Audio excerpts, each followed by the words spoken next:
Salam sehat bagi kita sekalian. Teman-teman yang saya hormati, sebagaimana yang diurai di awal oleh Pak Ketua Fraksi, sekaligus juga beliau pimpinan Komisi 1, pada kesempatan ini saya ingin menyampaikan sehubungan dengan apa yang terjadi di rapat dengar pendapat atau rapat kerja antara Komisi 1 DPR RI dengan Kemhan, Panglima TNI dan para kepala staf. Pokok bahasan di rapat dengar pendapat atau raker karena ada menteri, itu topiknya adalah pembahasan anggaran RKHL tahun 2023 dan juga membahas isu-isu aktual.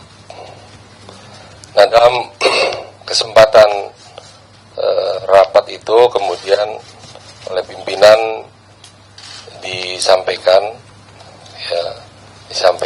bahwa topik bahasannya sesuai dengan undangan yang tertera. Nah, disitulah kemudian saya memahami bahwa ada beberapa poin yang saya ingin mendapatkan penjelasan, baik dari Menhan, dari Panglima TNI dan juga para kepala staf. Nah, saat membahas mengenai RKHL itu memang pada dasarnya karena itu masih pagu indikatif, tidak terlalu banyak bahasan karena menyangkut hal-hal yang sudah ditetapkan oleh pemerintah melalui pagu indikatifnya. Nah, kemudian masuk ke isu-isu aktual. Di situ saya ingin bertanya kepada Pak Panglima Jenderal Andika dan Kepala Staf Angkatan Darat, yaitu Pak Jenderal Dudung Abdurrahman, dan siogianya ada Menhan di situ untuk menanyakan informasi-informasi yang kami terima sehubungan dengan adanya hal-hal yang menyangkut disharmoni. Saya menggunakan diksi disharmoni karena lebih kepada masalah harmonisasi.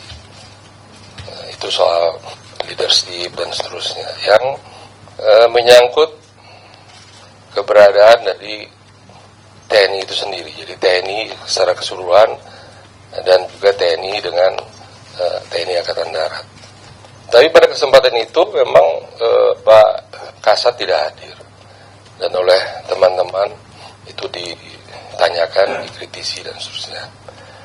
Poin saya tidak hadirnya atau hadirnya, bukan, tapi akan lebih elok kalau mereka berdua hadir untuk bisa didapat penjelasan seputar masalah yang kami ingin dapatkan penjelasan dari mereka. Nah, disitulah kemudian ada hal-hal yang intinya masalah soal kepatuhan. Karena kehormatan di TNI itu yang kami tahu adalah kepatuhan. Nah, disitulah kemudian saya menyadari kemudian bahwa itu mungkin menjadi tidak nyaman, kemudian tidak elok, dan juga beberapa pihak tidak nyaman, mungkin merasa tersinggung atau tersakiti akan kata-kata yang keluar dari saya menyangkut seputar soal gerombolan dan ormas yang sejatinya, sejujurnya saya tidak pernah menstigmakan TNI itu gerombolan, tapi lebih kepada kalau tidak ada kepatuhan, kalau tidak ada kemudian harmoni dan seterusnya, itu seperti gerombolan dan seperti ormas begitu.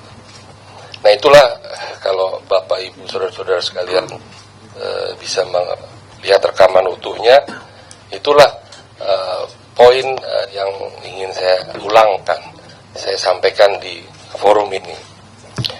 Nah, yang berikutnya saya dari lubuk hati yang saya dalam, saya mohon maaf atas apapun perkataan saya yang menyinggung, yang menyakiti, yang tidak nyaman di hati para prajurit, siapapun dia, dari mulai Tamtama, Bintara, sampai Perwira, bahkan sampai para sesepuh, para pihak ya yang tidak nyaman dengan adanya perkataan yang mungkin ya, diartikan lain, walaupun tadi oleh Pak Ketua sudah ditekankan dan saya sendiri menyatakan tidak ada maksud untuk menyatakan bahwa sebagaimana yang bergulir sekarang di publik. Nah, sekali lagi saya mohon maaf, saya tujukan ini kepada seluruh prajurit, baik yang bertugas maupun yang sudah purna, dan juga para pihak yang mungkin tidak nyaman dengan perkataan saya, dan juga kepada Panglima TNI, saya mohon maaf, juga kepada Kepala Staf Angkatan Darat, saya mohon maaf, dan juga Kepala Staf Angkatan Laut, Kepala Staf Angkatan Udara, yang mungkin juga merasa hal yang kurang nyaman, dan saya mohon maaf. Dan saya sekali lagi ingin menegakkan mencintai TNI itu sesuai dengan tupoksi saya. Ya, sekali lagi saya berharap kita mencintai TNI itu tidak dengan kemudian juga mengurangi hormat kita ke hal-hal yang mungkin ada yang kurang pas di tubuh TNI sendiri. Saya kira demikian, Pak Ketua. Terima kasih atas fasilitasi yang dilakukan oleh Pak Ketua yang sangat bijaksana. Terima kasih.